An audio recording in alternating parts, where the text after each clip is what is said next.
All right, cool. So I'm going to kick off by just giving you an overview of the warehouse management system itself. So within that, you've got a couple of key things.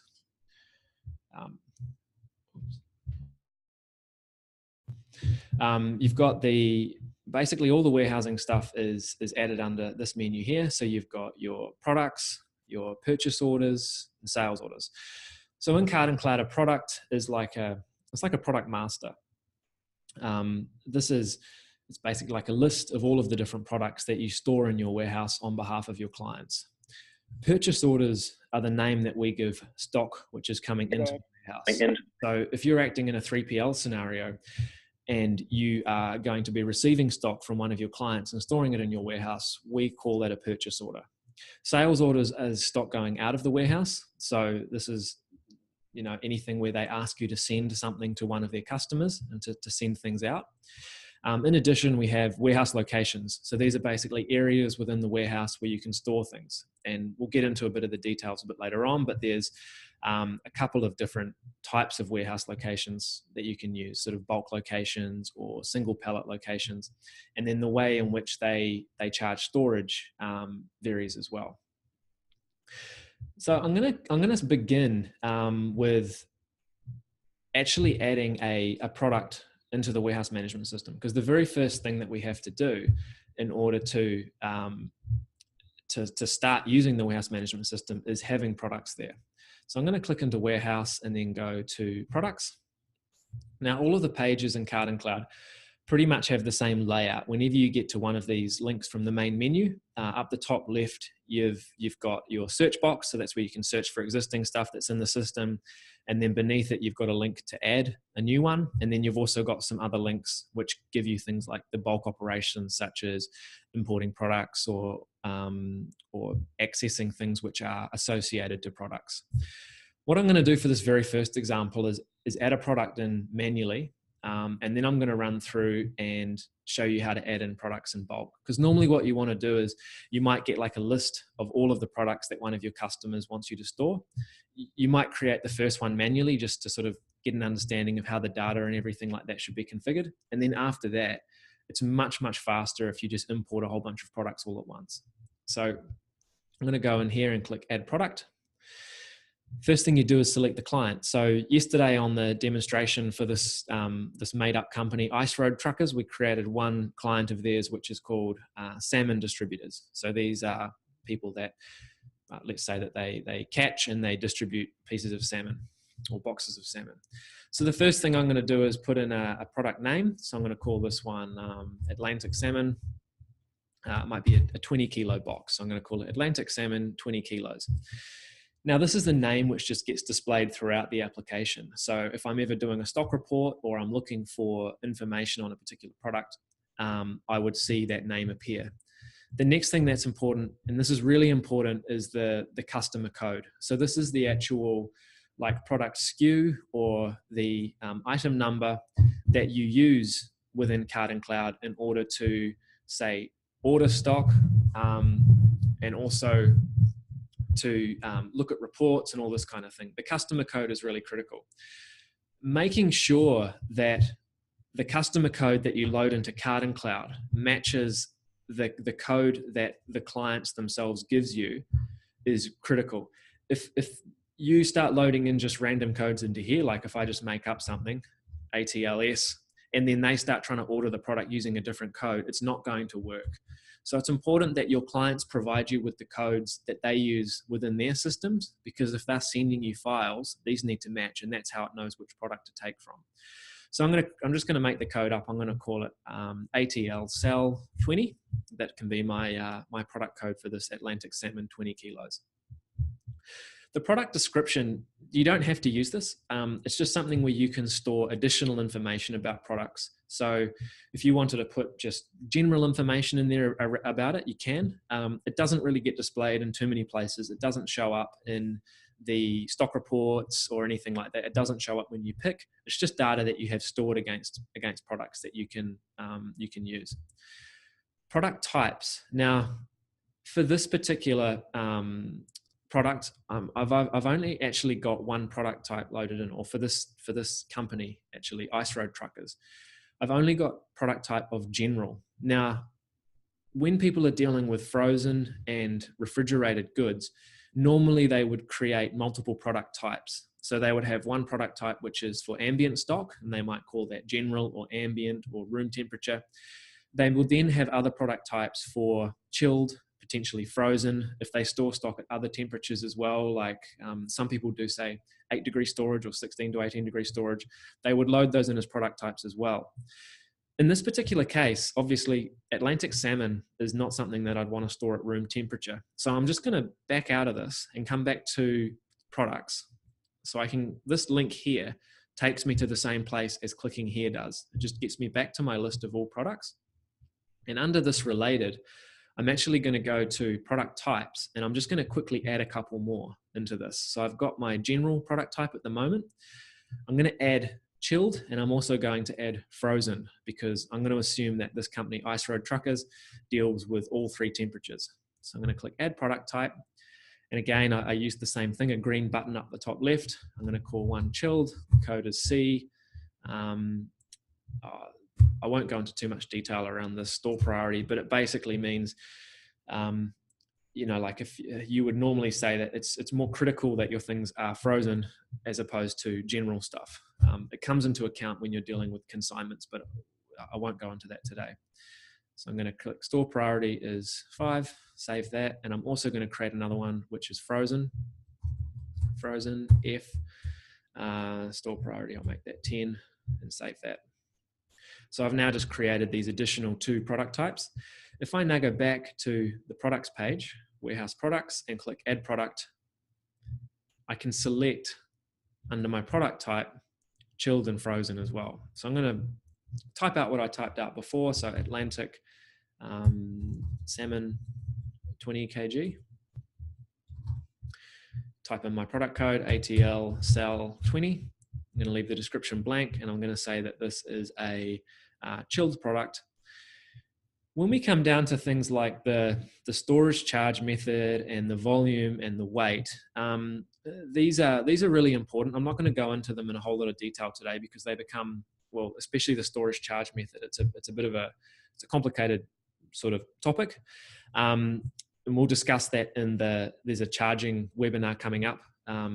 I think it's about webinar 5. We'll get into details on that particular, how all of this works. But for now, I'm just going to select that I charge storage per location. And this is pretty typical in most warehouses, where you charge based on the number of locations in your warehouse that are actually used. So a lot of people refer to that as a pallet space.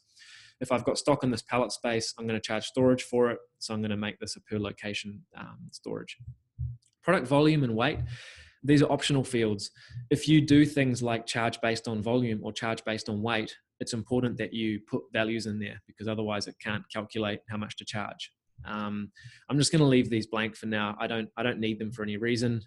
If I was using weight in the transport side, then I'd put in, well, I can put in that 20 kilograms. Volume, I don't know. I'll just leave it blank. Coming down here, this is where we deal with how the products themselves are measured.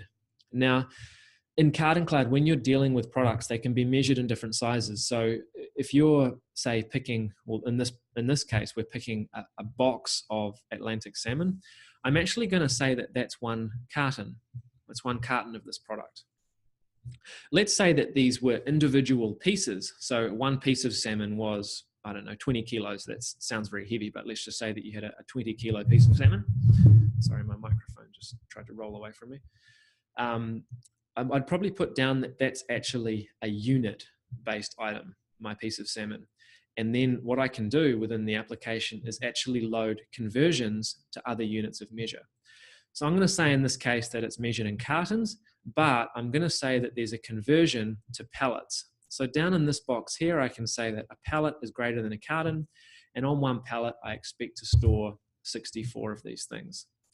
Now, if I wanted some other conversion, like let's say that I took the products, I had cartons, but I also had tiers, and in each tier there is, let's say that there's 8, then I can load in that I've got these conversions. What's really important about this is that if you're dealing with products like you're doing unit picks, and then you can also do carton picks. If someone orders a quantity of product which can be converted into, say, a carton, like let's say that you have a product where you've got 8 of them in a carton, and you're going to do and they order 8, the system will tell the picker to go and pick 1 carton rather than telling them to go and pick 8 units. And it just makes it a lot easier for them to see what they need to do, because they don't have to do it like a mathematical calculation in their head. They can just literally go up and pick 2 cartons. These barcode fields, which are here, if you're using the mobile app for picking and you're wanting to do scan, either scan picking or scan put away, you need to put in the barcode fields. So we allow different barcodes for different units of measure.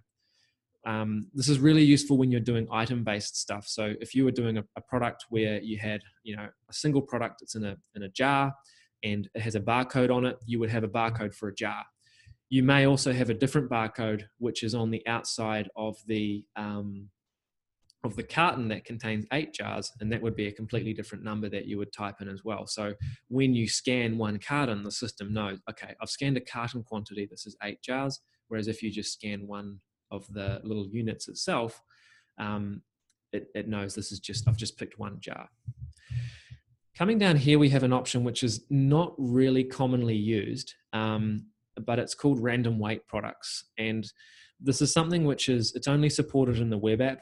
It's not supported in the mobile app for picking, but it basically allows you, when you pick the product, to enter in how many kilos you actually picked, and then that information will be sent back to your client.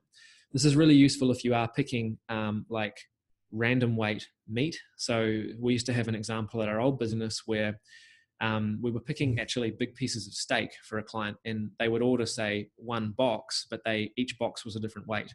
But they needed to know exactly what the kilogram weight of that box was. So each box that we picked, we would enter the weight into the system and it would record it and send it back. And for that, you use a random weight product. Getting down to here, the warning threshold and expiry threshold. Now, these are really important sort of topics. When you're picking products, you typically, if they have expiry dates, you don't want to pick stuff which is within a certain number of days of expiration. So like, let's say that a cafe is ordering salmon that they're going to serve. Chances are, if it's, say, within 1 day of expiry, they wouldn't want it because they can't use it within 1 day. So let's say that they said, okay, we never want any products sent out which are within 5 days of expiration. What you would do then is you would actually enter in an expiry threshold days of 5. And that means that stock which is within 5 days of expiry will no longer be selected automatically by the system. You can still select that stock to go out manually. However, it warns you and it shows you in red when you're trying to use it that, hey, this stock's like within its expiry threshold. You probably shouldn't be doing this. And we have that in there to prevent people from sending out, short dated stock and running into issues with the receivers. The other one that you have as well is what we call a warning threshold. So if you are wanting to be notified when a product becomes within a certain number of days of expiration, you can put a number of days in here, let's say 20 days. Now, if I have any of this Atlantic salmon sitting on the shelf and it becomes within 20 days of expiration, this will actually trigger an email to go back to the customer who was, what did I call them? Salmon distributors. And it will let them know that we've got, this many items of this particular product, which are in 20 days of expiration. And it allows them to try and run a sale or to try and clear that stock before the stock actually goes off. So it's a really good thing that you can provide to your clients, where you can set it up automatically to just send them an email whenever stuff's getting close to expiration, and then also prevent sending out stuff which is too close to expiration to want to be sent. There's a couple of other options like enabling low stock notifications. So if you have a client that wants to be notified when they have less than a certain number left, then you can set that up here. Let's say they wanted an email whenever they had less than 30. Simply turning this on and putting a number in there, that will now send them an email whenever the stock dips below 30. I'm just going to turn that off for now. I don't want that turned on for this particular product.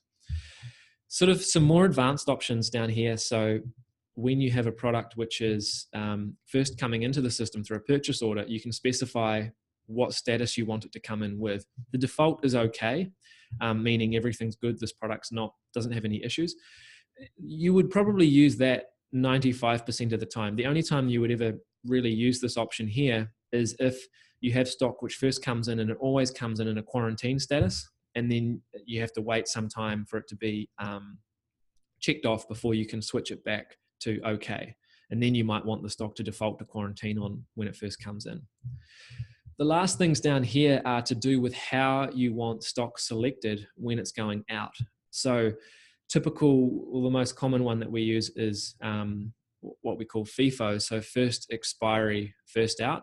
That means that stock which is soonest to expire but has not fallen within the expiry threshold days, which in this case is 5 days, will be selected before stock which is later to expire. So that's the real primary thing, is which stock's going to go off first. You've got other options in here like first in, first out, last in, first out, just looking at how efficient the warehouse location is to pick from.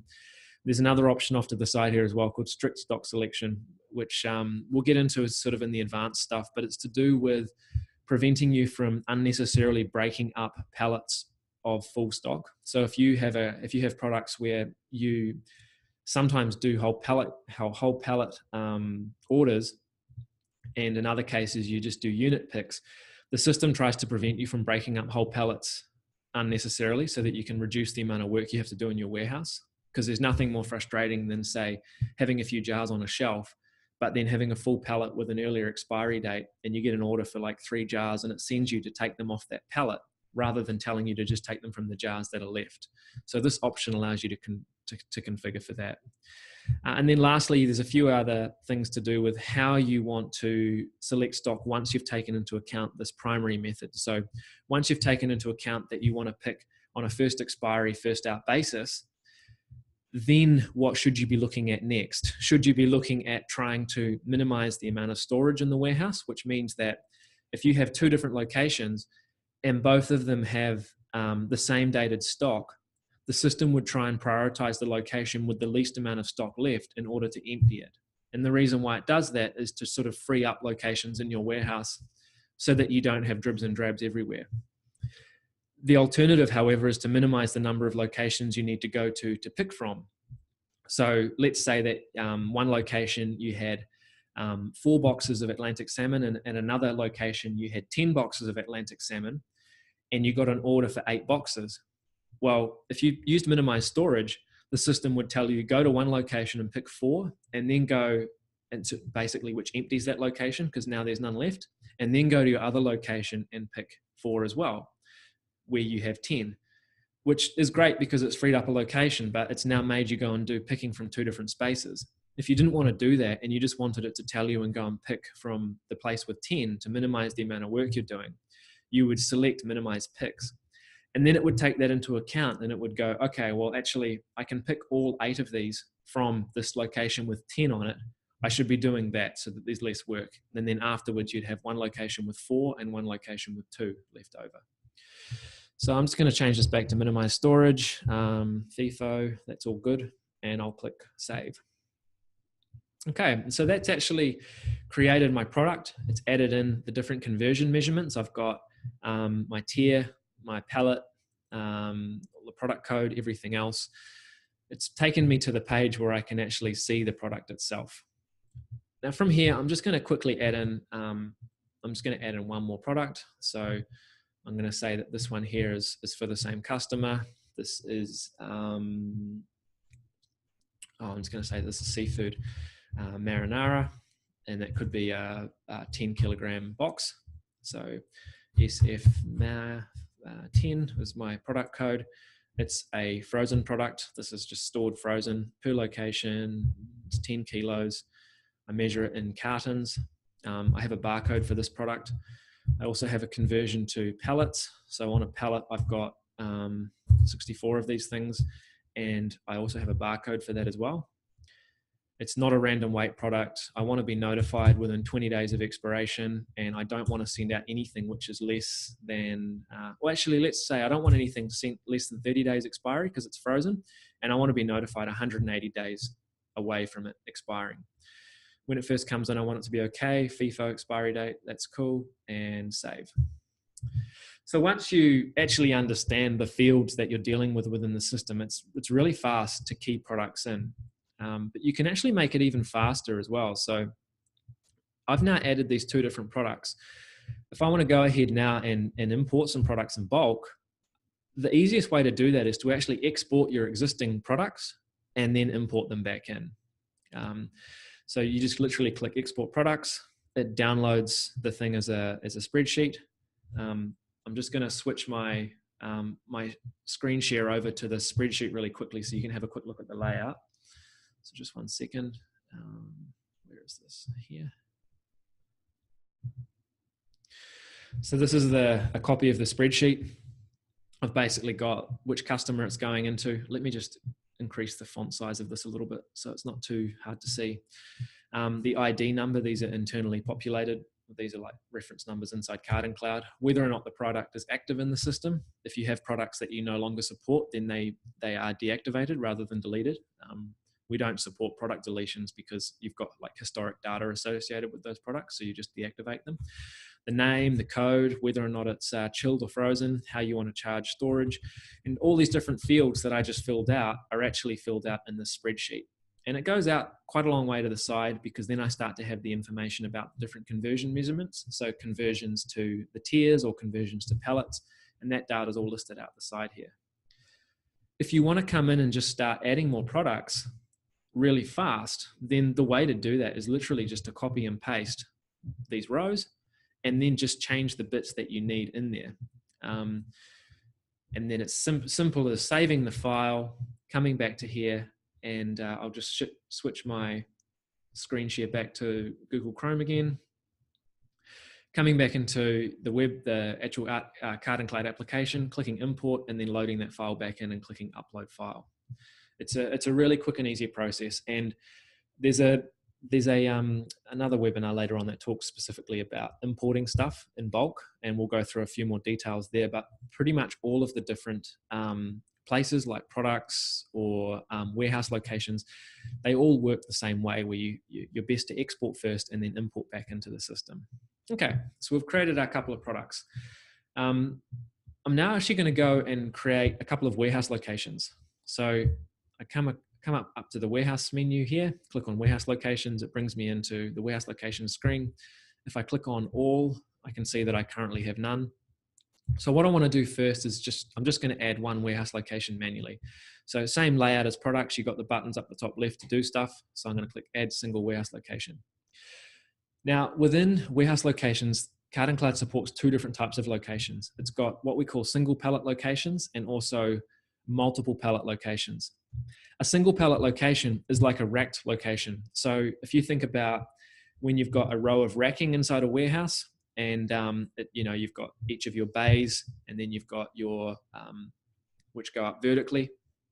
Those are what we call single pallet locations because they're not like bulk storage areas. So if you want to create a single pallet location, you just jump in here, and then you literally just key in the number. So I'm going to say, okay, I want to call this location AA0101. Then click row is A, bay is 01, level is 01. I'm just going to say I don't want to use depth because it's just it's not deep racking. I don't have a group that this belongs to. And if I want to chuck in a barcode which does not match the name, so let's say that I have a barcode on the location already that you need to scan, you can put this in here. Alternatively, you can just leave the barcode section blank. And if you want Card & Cloud to print out location barcodes for you, it will do it, and it will print out a barcode which matches the name. So whenever you're scanning locations using the mobile app, it can use either of those two fields to match it up. If you don't set the name manually, I'll just get rid of these leading zeros. It literally just fills it out based on the way that you've structured it. So we've pretty much put those hyphens and everything in there for you to make it really easy.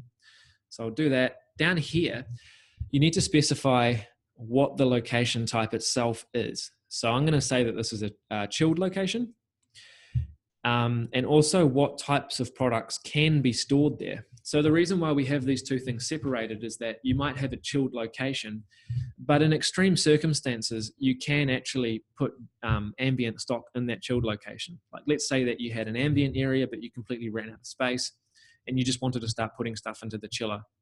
You can do that by allowing this location to accept both chilled and ambient stock. If you were dealing with, say, a frozen location, chances are you don't want to store either chilled or ambient products in a frozen location because they'll freeze and they'll become damaged. So you wouldn't do that for a frozen location. Likewise, you normally wouldn't create an ambient location and then say that it's okay to store chilled and frozen products there, because that doesn't make practical sense. But dealing with the chilled location, I'm going to say, yep, it's a chilled location, so that's its actual type. However, I can store both chilled and ambient in there. The last thing is the efficiency of the location. So when Card & Cloud is selecting stock, it selects stock first of all based on like the first expiry, and then based on minimizing picks or minimizing storage. And then one of the last things it looks at is, well, how efficient is this stock to access? So if you've got stock which is down on the floor, and you've also got stock with the same expiry and the same quantity up high on the racking, chances are you want to take the stuff from down low because it's much easier for somebody to just go in and grab. That means then that location down low needs to have a higher efficiency than the stuff up high, so that Card & Cloud knows it should pick from that over and above the stuff which is up high. So I'm going to make this location highly efficient. I'm going to say it's a ground area location. It's got efficiency 10, and I'm going to create it. Oh, okay, sorry, I actually have to put a barcode number in for that area. So I'm just going to put that in as AO101. So it's chilled in general. It's really efficient, and create that. Cool, so I've created my first location. What I'm going to do now actually is I'm just going to add a bulk location as well. So this is an area like where I would store a whole lot of stuff. It could be a loading area. It could just be general floor space in the chiller. So I'm going to say that I've got a space in the middle of the floor in my chiller where I'll put stuff, in between receiving it off a truck and then putting it in locations. It's really important that within Card & Cloud, if you actually bring stuff into your warehouse and start storing it, you want to give it a location where it is, even if it's a bulk location, because that allows the system to start charging storage. If you don't do that, if you just leave the location field blank when you're receiving stuff, then it will not charge storage. So as a result, I'm just going to say, okay, I've got this bulk location. It can store about 100 pallets. I'm just going to call it chiller floor. I'm just going to say that it's got a barcode over on the wall that I can scan to if I need to, which has the code CH floor on it. It's all chilled. And again, I can also store general stock there as well. And this is actually really efficient. It's easy for me to get stuff in and out of the floor. So I'm going to make it efficiency 10 and create that location. Cool, so that's done. I've created two locations now, a single pallet location, which can just store basically one pallet, and also a multiple pallet location. Obviously going through and adding, a whole warehouse of say 3,000 different locations one by one is not going to be something you're going to ever want to do. So there's two different things you can do to speed it up. The first thing is that you can do the export and import like I showed you before. You can literally just use Excel to just put everything into a big spreadsheet and then just import the whole lot. However, one thing you can do, which is really fast, is that if you click add warehouse locations in bulk, in here, this actually allows you to create multiple single pallet locations all at once. So I'm going to say that I have my row AA. I start at bay 1, I end at bay, let's say 4. All of my racking is 4 high, so it goes from level 1 to level 4. It's not deep racking, so I'm just going to leave this use depth thing unticked because I don't want to create multiple depths to it. What I'm going to do now is just quickly set up the efficiencies for all of the different levels. So I'm going to say ground level stuff is really efficient. The stuff on level 2 is also pretty efficient because I can still access it by hand. Once it gets above that, I'm going to start to say that it's efficiency 5. It's pretty inefficient because I need to use a forklift to get up that high to get the stock down. These are all chilled locations, and they can also store general. And then this last option is just how do you want to handle it if some of these locations already exist? So I'm just going to say I want to generate those. And what's cool now is that this probably take, I don't know, five seconds or so. But it's actually generating. So it just created 16 locations for me. So if I jump back into warehouse locations now, it's created AAO101, AAO102, AAO103, 104, 0201, etc. So I've got all those different locations in there, and I've been able to do that with just a single click. This is really good when you've just got big lines of racking and you just want to build all of them super fast. You can just jump straight in here, construct all of your locations. Okay, cool. So that's the warehouse location side. While I'm here, I'm just going to quickly add some locations for that frozen item, because otherwise I'm going to have no way of storing it, because at the moment all of my locations are chilled and support ambient only. So I'm going to have a row called FA, which is freezer row A. It's going to start at bay 1, end at bay 4, and it's only 3 high, so I'm going to change the level to 3, and then add in my efficiency, so it's really efficient down low and then becomes pretty inefficient up high. And this is a frozen area. Generate. Cool. Okay, the next thing, once you've created products and warehouse locations, is that obviously you need to start loading stock in. So I'm going to run through now the purchase order process. So this is how you would typically add new stock which is coming into the warehouse through Card & Cloud. After we've done that, I'm going to show you how to import your stocks, your like initial stock balances in bulk, because normally if you're kicking off with Card & Cloud and you have an existing warehouse, what you normally want to do is do a stock take and then just load all those stocks straight into the system, just in bulk. And so we'll run through both of those, and then we'll move on to actually packing an order out from that. So the first step, purchase orders. This is stock coming into the warehouse. So I'm going to click purchase orders. I want to add a purchase order. Again, buttons are all in the same place. Add purchase order. It's for salmon distributors. At the moment, it's in draft status because I'm still filling it out. I'm saying it's probably going to arrive later today. So you can choose when you expect it to arrive. If this was going to arrive on Friday, I can put in the arrival date. And this just helps when guys are looking at the list of purchase orders, they can see when the stuff's supposed to be coming in. So I'll say it's due to come in today. The reference. So this is the reference number that your client would normally provide. It could be a container number. It could just be a purchase order number. It's something to identify the purchase order. So I'm going to just give it a number. I'm going to say that it's PO1234. So that's the reference number that they gave me for the purchase order. Special instructions, these show up to the guys when they are receiving in the stock. So I'm going to say, okay, please unload quickly. Save. So this has now constructed a purchase order within the system.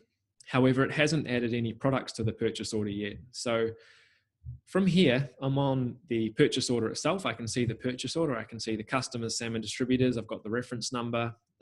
It's created the first purchase order in the whole system, which has an ID of 1. And it's currently in draft status, which means that I'm still working on it.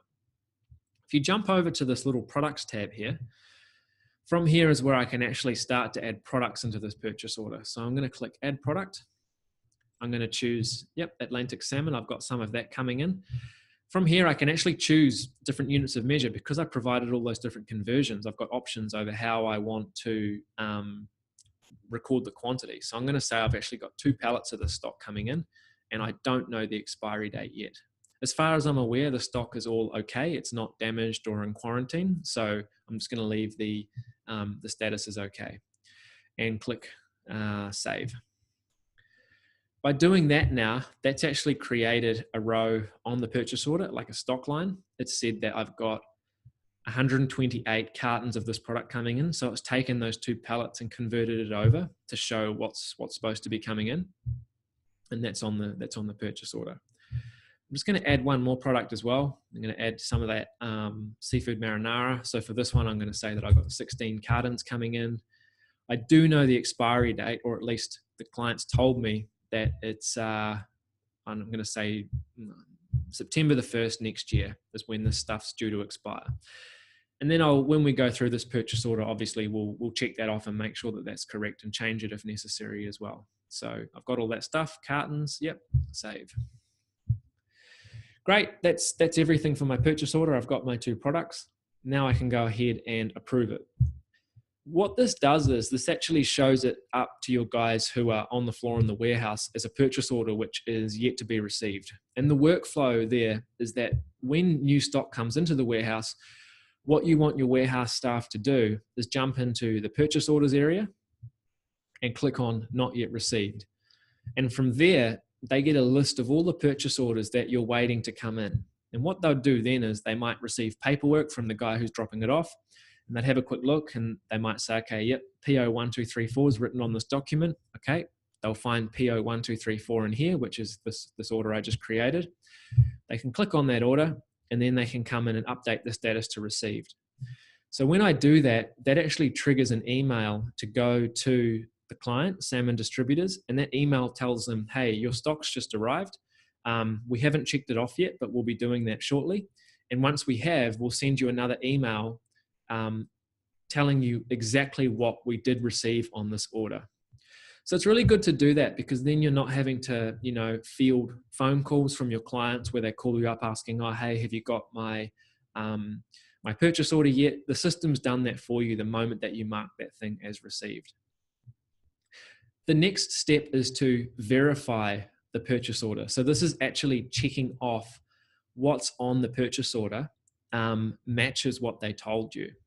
So if I jump into the purchase order verification screen, I can see straight away, okay, I'm expecting 128 boxes of the Atlantic salmon and also 16 boxes of the seafood marinara. And they've already told me that that's supposed to be expiring in September of next year.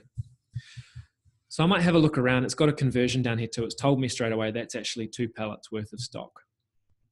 Over on the left, it's just warning me that if I try and load all of this stock into a single location, just as it is, I'm potentially going to undercharge storage.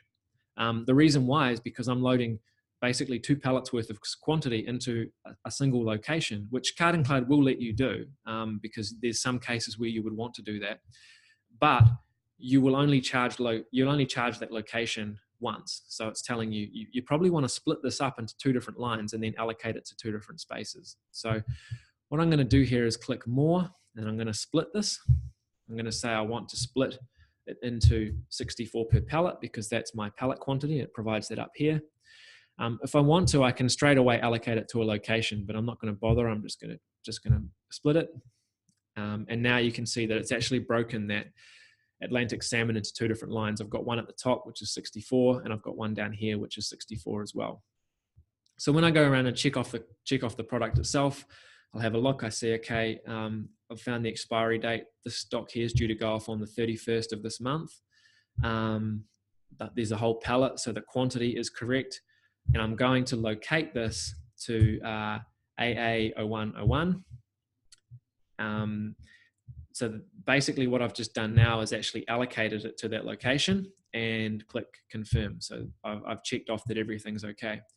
When you're doing your verification step, it depends on your workflow inside your warehouse. You might have people who are checking off the stock and then immediately putting it away. If you don't check off the stock and immediately put it away, then that's fine. You just leave the location blank. And basically then when you're checking it off, you can then go through and actually allocate it to a location later on. So I'm just going to, as I'm going through this, I'm going to say that I'm putting the stock away at the same time. So my next product, the seafood marinara, I'm expecting 16. I might actually say I've actually only got 14 of these. So I'm going to change this quantity down to 14 and say, yeah, I've only got 14. I don't have the 16 that you first told me were going to come in. And also, the expiry date of this product is actually August the 1st, not September. So you can update these fields as you're going. And then what Card and Cloud does is it records that information and it will actually send that stuff back to your clients as a difference report. And I'll show you that at the end of this, verification. If I try and locate this stock to AA0101, you can see it's not finding anything. The reason why is because this is a frozen product and it won't allow me to allocate it to a location that doesn't support frozen. If I try and search for my frozen locations, it brings them up. So that's really cool. It prevents your guys from sort of, I guess, making mistakes where they're going, oh, well, why won't it let me put it in AA0101? Yeah, it's because the temperature type is different. So that's why it's really important when you set up those warehouse locations that you get all that product type stuff correct. So I'm going to say again, I've put this in FA0101. Yep, that's been put away. This last pallet, I've checked it off. It's actually got a different expiry date to the first one. It's due to go off on August the 3rd. The location, I'm going to put this one in AA0102. Chuck that there. And again, confirm that. Once I've checked off everything on the purchase order, this button down the bottom that says complete verification shows up. And this allows me to basically mark out that I've finished everything. So I click on that, complete verification. And now it brings up a few options related to charging. So because Card & Cloud has a built-in invoicing system and you bill for things like unloading containers or receiving pallets or wrapping pallets, the guys that are doing the work would put in here what they actually did. So let's say that I unloaded a 20-foot container by hand in order to do this purchase order. I can put that in there. I might have also wrapped up 3 pallets to put it away. These fields here are all customizable. The ones that I'm showing you are just the ones that are built in. You can delete those, you can add your own ones. You can change whatever you want within the ad hoc charging stuff. And so we'll go through that in a later webinar, all about how the charging works. But the key thing is that the process is when you finish verifying the order, you put in what you did for charging purposes. Click finish.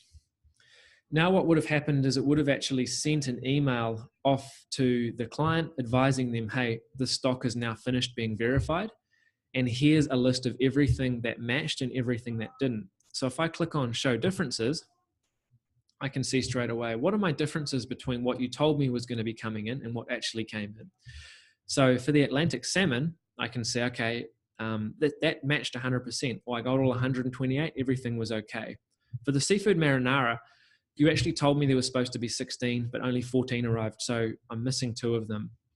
If you want to have a look at a detailed report, then this gives you a breakdown based on the expiry date and other fields as well. So I've said here, for Atlantic salmon, you told me that all of it was coming in with this one date of the end of July. Actually, I got 64 with that date, and then I got 64 with a different date.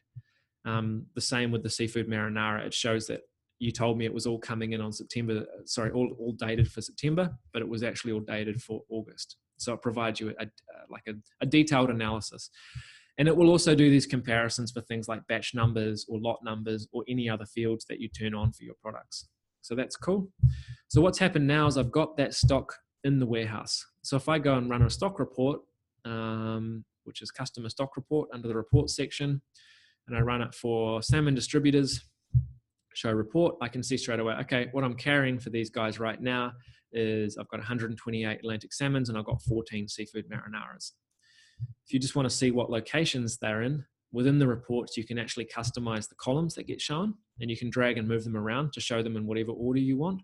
So I can click show report again, and now it's given me the location data first. All right, so we've got stock in the system. So the next thing that we want to do is run you through how to do a sales order. So this is getting stock out. So let's go to sales orders. Very similar process. Add sale order, choose the customer.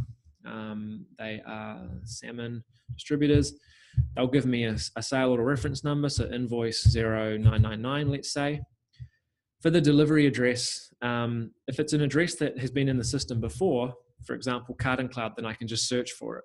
If it's an address that hasn't been in the system before, then you can add it in and it uses Google to help you find it. So let's say that this is going to Coles in Palm Beach. I can click on, yep, okay, cool, that's where it is. Gold Coast Highway. For some reason, Google didn't know the actual number on Gold Coast Highway where this is, but I'm just going to put in its number 1000. Palm Beach, postcode, it's filled out all the information, add address, and now I've put that address in for this order to go out to. Under advanced, you've got a few different things as well, like packing instructions. So please pack securely. Delivery instructions, deliver before 2 p.m. If you do things like charge percentage of invoice value for picking and packing, then you would want the sale order value to be recorded. This is not common, but people do it. So we've got that functionality in there. Whether or not you need it delivered on a certain date or shipped on a certain date, you can fill out those fields in here too. So let's say that I'm placing an order today, but I don't want it to leave until Friday. You can actually specify that information in there. Okay. The last thing, this order urgent thing is actually really cool. In Card & Cloud, you can specify what we call a cutoff time. So let's say that you're in your warehouse, you only accept orders up until 2 p.m. And that's basically to prevent your staff from having to stay back late and pick orders that come in really late. what you can do is you can actually set up a cutoff time of 2 p.m. And then if orders come in after that time, what will happen is the system can send back an email to your client and tell them, hey, this order will not be packed today unless you mark it as urgent. So when they do that, they then have to jump in and they have to actually then specify, yes, this is an urgent order. And then what you can do is you can apply an urgent order fee to those orders, and it will allow you to collect extra revenue for processing urgent orders. So it's pretty cool functionality. I mean, at our old business, we actually, we were able to generate quite a bit of extra revenue by charging for urgent orders. So I'm going to click, that's all good. I'm just going to leave it as non-urgent, add the sales order.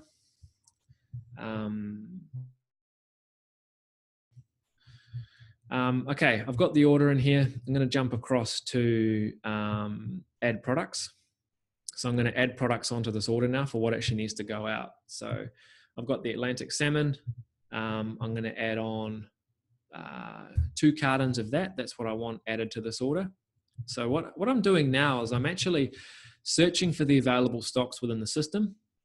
And so it shows me what I've got available in terms of expiry date and where it is inside the warehouse. And I've got the 2 different options. I've got the stuff that was due to expire on the end of July, and also the stock which is going to expire in August. By default, it's selected the stock based on all those rules that I configured early on. So it's taken into account everything, and it said, hey, here's the 2 that I recommend that you select, which is 2 from this expiry date, end of July. Take that stock. I might also want to add a bit of that seafood marinara. So I'm going to jump in here and say seafood marinara. I want 3 cartons of that. Search for that. And I've got 14 of those available in FA 0101. So I can take those. If I try and search for something like, say that I want 15 cartons of this product, straight away it tells me you've got insufficient stock available. You've asked for 15. You've only got 14. I've assigned all 14 that are available. If I try and click take stock now, it straight away warns me, hey, you've got an issue here.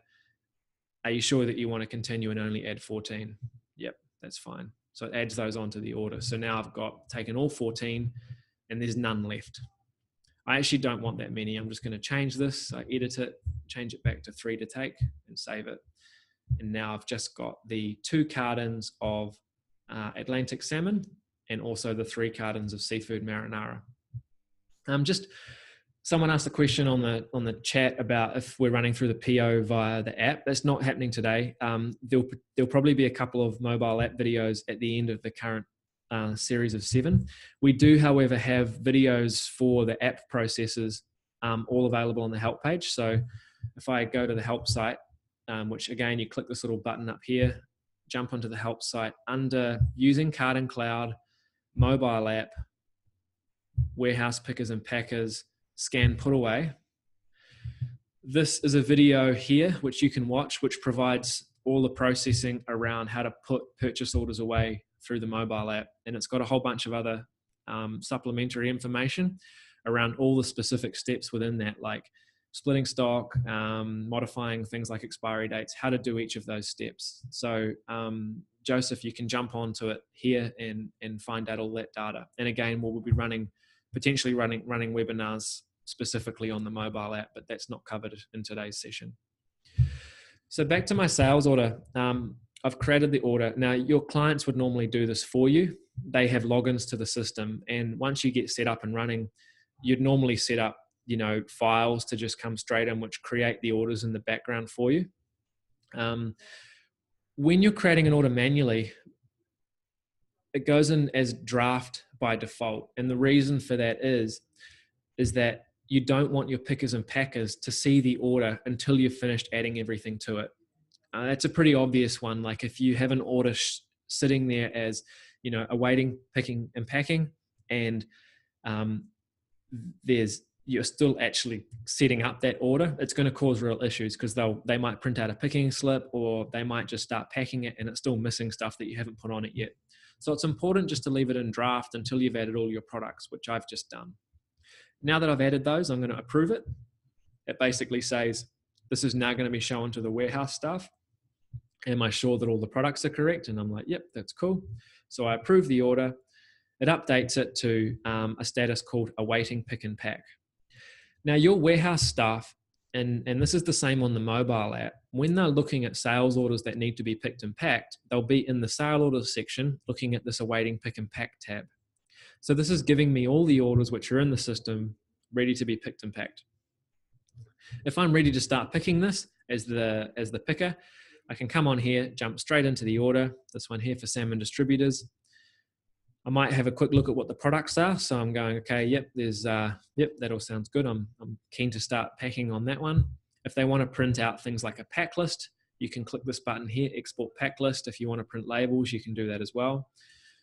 To start packing the order, and this is the view that you see, we've designed the screen to look like this so that if you're packing off a tablet, it's actually really clean and clear, and you can just see the data that you need when you're actually picking. The process, if you're not using the mobile app and you're not scanning, is that you just key in the quantity that you actually picked. So as the picker, I would go to location AA0101. That's the first place I need to go. I then know I'm picking 2 cartons of this product here, which is the Atlantic salmon 20 kilos with this expiry date. And what I do as I go through is enter in the quantity that I've picked, and that works as a double check. So if I go there and I say, yep, I've packed 2, the reason why we highlight the row in this sort of, like, I mean, it looks a little bit hideous, but in this lime green color, is that when you're dealing with a really long list of products and you look up at the stock and then back down at your tablet, it can actually be a bit confusing to know which row you're looking at. So we highlight the one that you've currently got the cursor in so that it's much easier to see, where you were up to on that packing slip. If I then jump to the next one, it's highlighted that as well. So if I go there and say, yep, I've gone to FAO101, it says to pack 3 cartons, seafood marinara, yep. If I put in, say, 2 here, like let's say I've misread this number and I've packed 2, so I key in 2, and then I say, oh, yep, I've wrapped 1 pallet for outgoing. Again, this is charging data. When I click finish packing, it actually straight away says, hey, you've packed something wrong. You need to fix this up. It's like, oh, I'm like, okay. And it straight away takes me back to where I made the mistake. So I'm back on this, in this box. Oh man, I meant to pick 3. Okay, I'll grab another one. Yep, I'm up to 3 cartons now. Everything's cool. I still wrap 1 pallet, finish packing. As soon as you click that finish packing button, it sends an email through to your customer advising them that this order has been packed. And what it's actually done here is, and this is where Carton Cloud's warehousing system transfers jobs onto the transport system, it's actually constructed a consignment from that sales order, and it's taken me straight into the screen where I can then print out consignment labels. So this screen that I'm on now, I'm actually looking at the constructed consignment, not the sales order itself, because it's been set up by default to transfer jobs from warehousing through to transport. So in here, it's just said, okay, we think we've calculated that you've got 5 cartons going out. So I can say, yep, that's fine. I want 5 labels. If you have your Zebra printer hooked up and connected in the system, then there'd be a button here which would just say print now. And you click that and then they'd come straight out your label printer. I haven't connected up a Zebra printer on the demo application. So as a result, the only option I've got is to download it as a PDF and then just print it out on an A4 printer and cut it out with a pair of scissors. So that's cool. I've finished off that order. I can print those labels out. I'm now done. If I want to pack the next order, I'd go back to warehouse, sales orders, go into the awaiting pick and pack, and I can see, okay, everything was done for today. All of the different statuses like packing in progress, etc., they're all visible from within the sales orders screen, so people can just jump across through these tabs. And searching's really cool too. Like if you just want to find out the status of an order, a customer rings you up and says, hey, what's happening with, invoice 0999? I can search for that number and I can see here I've actually got 2 different things. One of them is the sales order. So this little box with an arrow coming out of it is an order leaving the warehouse. That's the sales order. And the one with the little truck is the consignment that it created. So that's the actual transport job associated. So if I want to see the status of the sales order, I can click onto it. It brings up the sales order. I can see, okay, it was dispatched. You've got history in here. So I can see, that I created this order back at 10:47. I finished packing it at 10:53. That's really cool. So all that data is available. I mean, your customers can also query this information themselves. If they're logged in as ice road truckers and they want to see what's actually happened today, they can just go to literally warehouse sales orders, jump in here, look at all their orders, and I can see straight away, oh, cool, my order going to Coles has already been dispatched, which makes it much easier. So if you start to get queries for information that's available online, the key thing is just to train your clients on what to do. Like, hey, rather than calling us next time, log into the system and search for the invoice number up the top, and it will bring up all the data around it. We've got about 4 minutes left. So the last thing I'm going to run in is how to import your initial stocks. So if you go into purchase orders, under this more option, you might have seen this when I clicked it earlier. We've got an import stock button here. So if I click on import stock, what I can do is actually download an Excel sheet template, fill it out, and then import it. So if I download the sample data, it's downloaded a file, stock import sample. I'm just going to open this sheet up, and I'll just quickly switch over my screen share to that Excel sheet that I just loaded. It's pretty cool. It's actually taken some of the data that's already in the system and produced it in an example so that I know the structure of the form, the structure of the data that I'm trying to fill out. So it's given me what's currently in the warehouse for this client.